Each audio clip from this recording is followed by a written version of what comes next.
Hi, Brian Benedus coming to you again. It's been a slow day, which is good because it's needed every once in a while. I'm sure you'll agree. So I'm going to go and I'm going to read another chapter today. I just got done reading the chapter, The Children, and today it's chapter 13, which is titled The Places of Anxiety. Far better it is to dare mighty things, to win glorious triumphs, even though checkered with failure, than to rank with those poor spirits who never neither enjoy nor suffer much, because they live in a gray twilight that knows not victory nor defeat. Theodore Roosevelt. Love that quote. I've discussed several common places that trigger episodes of anxiety in me, including bridges, tunnels, and airplanes. But these places are representative, and I think of them as almost cliche, since whenever a movie or TV show portrays someone experiencing a panic attack, it's sure to feature one of these stereotypical locations. The truth is that panic can be brought on by far more ordinary places and activities, and can even be promoted in places nearly everyone else finds relaxing, enjoyable, and even fun. Our first vacation on a real cruise ship brought me all sorts of stress and anxiety, as you could probably imagine. Almost immediately after embarking, I wandered off without anyone knowing to locate the ship's infirmary. And then later that night, at the first opportunity, I feigned a bad headache so I could visit the medical staff and interrogate them, all the while scanning their faces for reactions to my questioning. Sometimes you don't ask the questions when you know you won't like the answers. You work to fool yourself into believing what you want the answers to be. What happens if someone really gets sick? What if someone has a heart attack? How do you get them off the ship? Does the Coast Guard come and get you? But this time their answers reassured me. I doubt I would have made it through the trip any other way. Popular places like Disney World and Epcot resorts, often unparalleled family fun to millions, scare the shit out of me. With mammoth-sized parks and visitors that number in the thousands, unexpected, irrational anxiety lurks around every corner. And just when I'd begin to get my anxiety under control down to maybe a 4 or a 5, I would be greeted by a sign. Warning for safety. You should be in good health and free from high blood pressure, heart, back, or neck problems, motion sickness, or other conditions that could be aggravated by these adventures. Gee, Walt, thanks for the reminder. Though to be honest, I found all those slow, silly kiddie rides to be the worst and bigger high-profile attractions. These rides typically take place in some sort of boat that would float along leisurely through a dark tunnel to teach you about dinosaurs, your primitive ancestors, or feature singing dolls or songs about pirates. I would soon spend the entire ride scanning the walls for dimly lit exit signs, and if I started to feel the anxiety rise in my chest, I would do my best to ignore the entertainment around me and instead focus on the glowing faces of my wife and kids. My only goal was to make it all the way to the end of the ride without humiliating myself or my family. When my kids were young, I used to both love and hate taking them to the zoo. Zoos tend to be fun, but organized with a maze of paths that all seem to lead to a snack bar and gift shops, but almost never to medical help or the exits. I would be holding my kids by my hand, following these confusing paths, wondering, what's the furthest way out of here? Or fastest way out of here? What if I pass out and hit my head? My kids are so small. What will they know how to do? What if? What if? What if? I learned to despise the word vacation. I would become physically ill days before I'd be ready to leave to go anywhere. For days, my mind would roll through a list of all my sources of anxiety. The flight, the cruise ship, an island hideaway, a hotel with elevators, nearby hospitals. Simply coping with vacation became a full-time activity. Sometimes in the middle of the night, I'd crawl out of bed and call down to the front desk of the whole hotel just to make sure somebody would answer. And since in the middle of a full-fledged panic attack, I wouldn't be able to get into an elevator, I would always ask for a room on the lower floors, and then still map out all the staircases and exits. If we ended up staying on a higher floor, I would often raid the room's minibar for a few drinks to work up the nerve just to survive the elevator ride back down to the lobby.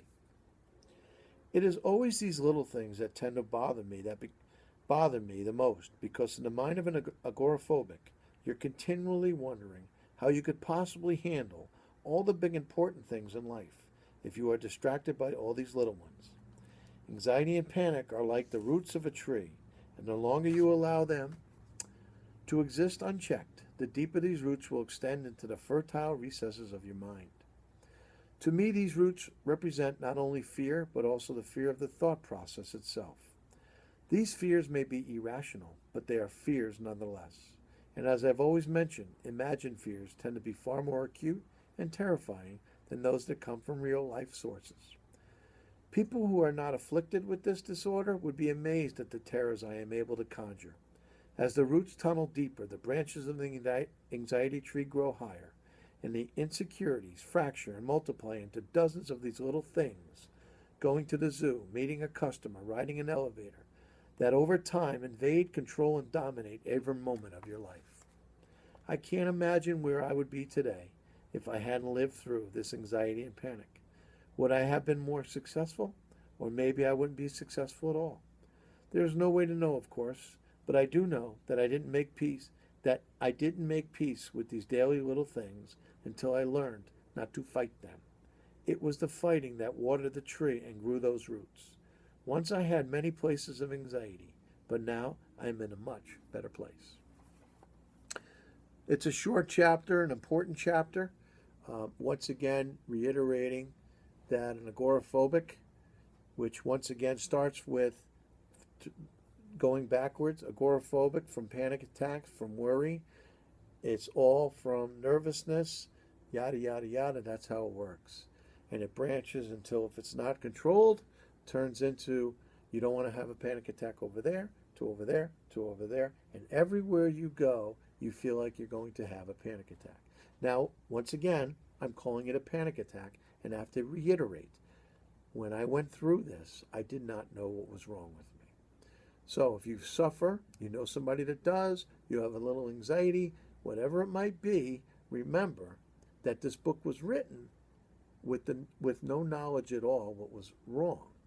So when I heard the word vacation, listen, we're going on vacation soon. It's October, and we always go away for the holidays. This is about the time my stomach would start turning, and I'd start thinking about all the little things. We got Thanksgiving coming up. We got Christmas coming up. We got New Year's coming up. Fantastic. This is when the sleepless nights would start. And it's horrible thinking that way. But that's the truth, and that's what this person lived through.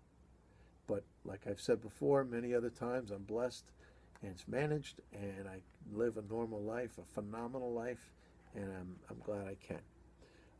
I got 8 minutes. I'll keep it short.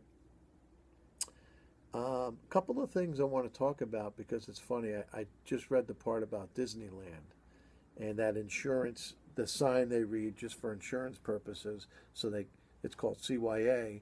So God forbid if somebody has a heart attack or whatever it might be on their ride.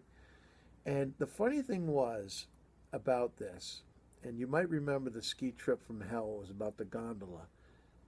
When I was in the gondola, it sucked. It was horrible. Going up in a cone all the way up, thinking of the worst things that could happen. It wasn't so much the gondola, it was the thinking process before, the bad thoughts, while I was on. But if I knew the gondola was going to make it all the way up, it wouldn't be good. But I know it wouldn't stop. Because stopping, not because I'm afraid of falling, it's the thoughts that go around in your mind. So what I'm getting at with the Disneyland rides, the reason the little I'll call them wimpy rides through the little rivers and the music playing and stuff, was because I had to find my way out. When I went on roller coasters or whatever it was, I knew they would only last a minute and a half. So although they were frightening in the beginning, because once again, what if they got stuck up top? But you very rarely hear of roller coasters getting stuck. So it was more exhilarating, like when I was skiing. I was fine. When I was skiing, I went 100 miles an hour. I was never afraid of falling, getting hurt. That was fun.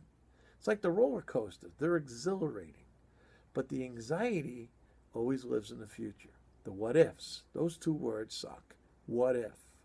And I always used to imagine, what if this ride stops in this black tunnel and I don't have an exit sign around? I'm stuck with my thoughts. What if that thing stops and I'm stuck with my thoughts?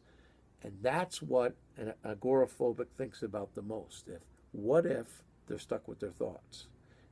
That's the bad part about it. But luckily, there's ways around it, and there's ways to manage it. There's ways to deal with it in a good way. So it is less than 11 minutes. We'll get back on it, the book. But once again, Brian Beneduce, Beneduce. Please invite me into your schools, your clubs, whatever it might be.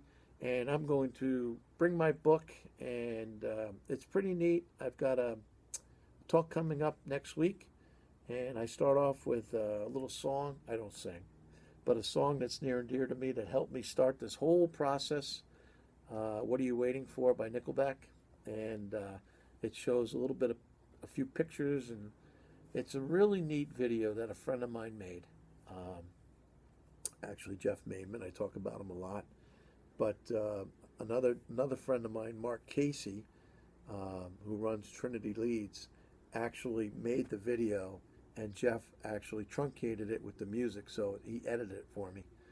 And I'm going to change my thought process of my talks around. And I'm sorry, I'm babbling, but I'm only at 11. I'll go to 15.